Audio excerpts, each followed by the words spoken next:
Hey guys, it's Ritchie here from the arcade, and today I'm joined by Mike, the beer broker, on Instagram. Hey Mike, how you doing? I'm good, thanks. Thanks for having me today, Rich. The first arcade YouTube show, and we got a cracking beer coming up. No, thank you very much for joining us, buddy. It's an absolute pleasure to have you. So today we are going to drink and review the Staggeringly Good Souropod. Let's put it down to the little beer camera here. And this is the mango, raspberry and vanilla. And it's a Imperial Triple Gose, well, Imperial Triple Fruited Gose, should I say.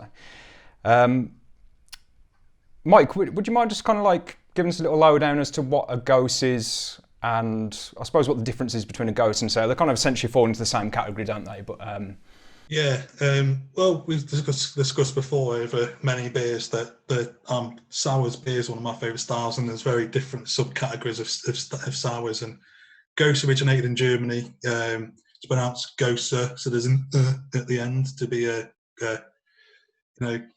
craft kind of guy. And basically, Goses are generally more carbonated, nice fluffy head, and generally got a bit of coriander or salt added via the water afterwards. So you should have a nice saltiness at the end of the beer, which often balances the sour out quite well. And I've been fortunate enough to try this beer before, so Rich is in for a very, very, very good experience today. looking forward to it. So now you've got to pretend to be dead excited and dead, wow, when you... This is one of my top 10 beers of the year. Seriously, it is such a good beer to drink. So hopefully we can get that through the screen to people who come across us and watch this show, and see how happy I am when I pour that can of beer. Fantastic, mate. That's awesome. And have you? So, I mean, this is the second Souropod I've tried. Have you had a go at any of the staggeringly good? Can't say that bloody name. Yeah, I've had the previous Souropod, which was like berries, so blackberry, raspberry, different type of berries, which made a mess of my glass. I had to wash my glass about 3 times. I've also had a couple of the IPAs, and they've just released a really nice chocolatey stout as well, like a Willy Wonka version chocolatey stout, where you could find a golden ticket on the bottom of your can. Unfortunately, I didn't find a golden ticket. I'm sorry to hear that, mate. Okay, so I suppose then we can. Well, I don't know if we said earlier, but this is 7.4%. I don't know if that's photo. There we go. It does like a bit of a punch, as well as the kind of beer that's kind of dangerous because you don't feel the ABV. So apart from giving you heartburn, you don't really feel the ABV, which is quite dangerous, but because it goes down so well. Goes down so well? It goes down. Literally, you could drink about 5 of these in a night and not realise that you've had an ounce of alcohol, which is like we did when we were kids with the old Smirnoff Ice. I mean, I think this is slightly better than Smirnoff Ice, but I guess it's not just a little bit there. It's a great can and a great brewery as well. And obviously, like you say, the dinosaur theme. You see the Souropod on the front there, which we're discussing, which is obviously a dinosaur with 4 thick legs, a nice fin-like shape. Yeah, I'm going to pretend I knew what a Souropod was until I picked up this can. Until we Googled it 5 minutes before we started recording. Yep. But fantastic. Like you're saying before, you've got to get the old dinosaur metaphor in. For me, there's a lot of people look at the dinosaur brewing and think T-Rex, but for me, they're very much Velociraptor because they're quite smart with their brewing. Michael. And this is a smart can. The nearest brewery I can kind of say these are like the Veil from America, which you'll see watching when you see the state this leaves on our glasses. Why I've believe they're very similar to them. Awesome. Okay, mate. Should we go for it? Let's do it. Okay. So we're going to do it on a 1, 2, 3, or just do a 1, 2, 3. I've never done this before, mate, on camera. So let's do a 1, 2, 3. Why not? So 1, 2, 3. It's all in the pour. Remember the swill. Go on then, mate. This type of beer, we need to pour the first third out. Now, once you poured that, with this type of beer, you want to do the swill. Okay. because you want to get all that fruit. So you want to get the swell. So we've got a little bit in.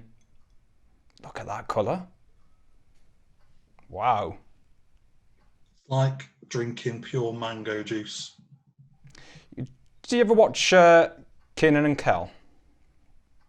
Yeah. Do you remember that episode where he went into, he had an x-ray, Kel had an x-ray. And, oh my goodness, look at that. Extra thick. I don't have HD camera like Rich, so mine's a little bit fuzzy, but... It's like carrot and coriander soup. But yeah, he went in for an x-ray, didn't he? And it turns out all of his insides were orange. I get the feeling that might be the case with this. That's what my insides look like, literally. Or literally just been stained by this. Excellent. Surely it can't be bad for you. Let's have another look at that. You see on Rich's is much, the colour of it, it's thick, it's juicy, it's a juicy boy. And already the top of my glass has been stained from where I've poured it. And what are you getting on the nose, mate? Because I often find the nose is the thing that kind of people, I suppose, differentiate mostly with other folks, I think. I'm getting the raspberry big time on that. I don't know what you're... Yeah, everyone's different. It's like when I taste beers for my Instagram page, I want to do my Instagram, obviously, everyone's different. So for me, the first thing I do is I taste the beer, I write down my notes, and I actually give it to my wife and go, smell that, have a drink of that. What do you think? Because everyone's palate's different. Totally. I may pick out different fruits and different, because on this personally, I get the mango more than the raspberry. Oh, really? Right, okay. But then as soon as you have the taste, you get the mango, you can taste the raspberry and a nice vanilla at the back end, which kind of smooths it out and balances out, which makes it easy drinking. And as I said before, you could have easily 4 or 5 of these sitting in the arcade on a summer's day. Wow. You know, order some beer nuts just sitting there, swigging one of these. Let's go for it then, mate. You can see that, you can't really see on mine, but you can see the colour of my glass already at the top. Oh, yeah. The kind of...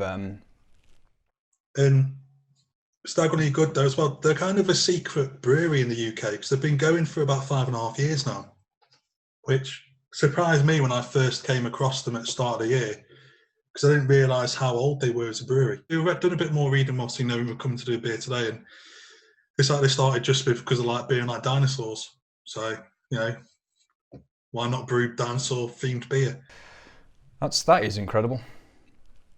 But you can see what I say in regards to the veil, because there's a lot of fruit pulp in it, and that's why obviously you need to do the swill, because you get the pulp out. Because if you don't do the swill, literally the sediment will just drop to the bottom of the can. Totally. And that's where all the fruit is, and that's what you want. You want the big juicy boy, and it does stain the glass. This isn't as bad as the raspberry one. The raspberry one literally... Oh, that was... my car.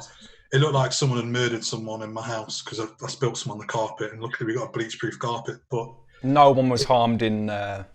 Michael's pouring of the previous. It's a hazard of drinking fruity beers that ferment in the can still. To be fair, so goodness me, that's going to take some cleaning, though, isn't it, mate? Bloody hell, that's just viscous extreme. It is. It's certainly indigestion in the glass for sure. I'm going to be. Well, the price to pay is I'm going to be uncomfortable for the next few hours, but it is a gorgeous, gorgeous Gose. It's just, I mean, just look at it. You can taste a little bit of salt though at the back as well. It's not as heavy on this as because it's quite a fruit, like smoothie type of Gose. The carbonated, the salt's quite harsh, like similar with a Berliner Weiss when you get the citrusy like at the back. With this, there's not harshness with the salt, but it's just there on the aftertaste. As soon as you take a sip and set away for a couple of minutes, you can just taste it on your tongue. Oh, which completely. makes you want to go back for more. Totally. You can see my glass, I've left it and it's bubbling. I've left it for a couple of minutes and it's bubbling. I'm going to leave that now for a couple of minutes to see what happens here. Why I always have a metaphor with Gose beers. The Gose beers is like the Chinese all-you-can-eat buffet of the beer world. Because that salt always makes you thirsty and want to go back for more. Absolutely. Although you don't want to get a drink in an all-you-can-eat Chinese buffet because they're like about £7 for a Carlin. Not nothing against Carlin drinkers, you know, time and the place. But this is what this is. It makes you want to go back for more and go back for more because it's that saltiness gets you at the back end. You know, you're quite right. First couple of sips. I don't think the salt registered with me actually, but now, totally getting it. It's weird, isn't it? It's like it's obviously fruity, but that slight savoury kind of thing going on with salt. That's incredible, isn't it? Actually, it's really good, mate. What you want. It's what you want. The previous version, the raspberry and berries one, had ginger in it as well, and the ginger kind of gave that kind of added herbiness, kind of savoury taste to it, which I think they do really well. I think the latest one they've released isn't a triple gose. It's I think guava, the guava version, guava and raspberry, I think it is. But again, because I've had this one and the last one, and the quality of them now, I'm a Staggeringly Good fan for life, because it's staggeringly good beer. Hey, if that's not trademarks, it should be. Yeah, have you got anything else to say on that, mate? This beer is cracking. Like I say, carrot soup, but with the mango tang. Yeah, don't let that description put you off. That's what I immediately thought. But mate, it's honestly, it's a belter. It's This is definitely in my top 5 of the year. It come in late. I think on the page, I think it was like 5 out of 5. I've only given 2 5s out of 5 since the start of this year for one of my 5 out of 5s. It is one of those beers that is just get surprised by, because you don't know much about the brewery, and people watching, most of you won't know much about the brewery. Again, like with Staggeringly Good, they're based in Portsmouth. Started by 3 friends in 2015, like I said earlier. And a strange thing for the craft, which I read earlier, none of them have beards. That's strange in the craft brewing world. At least one brewer normally has a beard. I thought it's law that you had to have one, mate, especially if you're brewing. Yeah, it's law that you've got to have a beard and got to wear a cap like a fisherman, a fisherman beanie. It seems to me. Mate,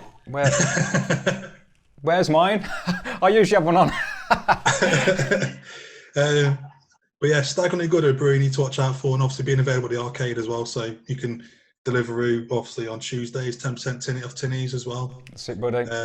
And when they reopen, hopefully we all go in, have a good beer, and see everyone, and drink top quality beers like this, because the arcade itself, for me, I'm based in Stafford, a bit far away, so I generally travel to go to the arcade because the beers you get in, the quality of beers, and also the atmosphere is, for me, is next to. Mate, do you want to give a little shout out to your Instagram as well, buddy? If you want to give a little bit of a lowdown, what you're doing and that kind of thing. Yeah, I think quite a lot of people started beer Instagrams during lockdown, because there's a lot of people who,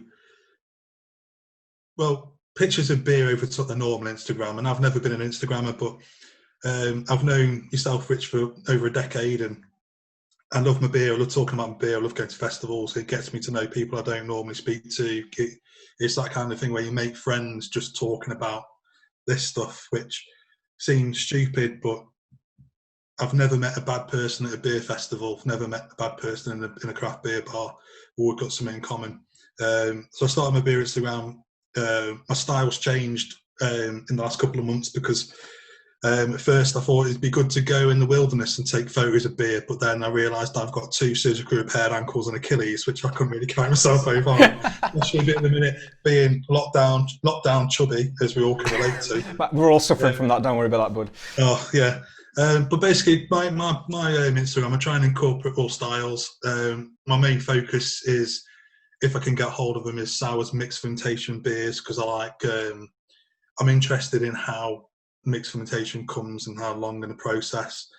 And I just generally like to talk beer and just take photos of beer, and I kind of do them like a museum at the minute. So you go onto my page, it's not visually the most, we're going to say, eye-catching, but I hope my reviews are interesting and people understand where I'm coming from. I try to do it in layman's point of view, really, because I've had to change my language since going on Instagram, because before, when I know, I was just like, oh, that's a nice beer, it tastes this, it tastes that, but the language has changed, my palate's developed, and talking to people like yourself and other people. But if you're bored for 10 minutes and want to check my Instagram out, it's @thebeerbroker, as you may see in the corner. and just go and have a look at my museum type page. That's a very good way of putting it, actually, mate. That's yeah. A review bit. I enjoy it, and I don't expect people to agree with me. Just like we said before, different palettes. Awesome, mate. Well, thank you very much indeed, Mike, for joining us, buddy. Really appreciate it. It's always a pleasure having a beer with you. Check Mike out on Instagram. It's at @the_beer_broker. That's right, isn't it, mate? Yeah. Awesome. Guys, thank you very much for watching. We are a craft pub in Cannock. We serve the local area. Obviously, with what's going on, we're delivering at the moment. If you're nearby, we'd love to see you when we're open. If you're not, please pop in when you can. If you're not nearby but you fancy this beer, please try and support your local craft bars or bottle shops. I'm sure they'll have it for you. Thanks very much, guys. Hopefully we'll do another one soon. Really appreciate you tuning in. Thank you. Cheers.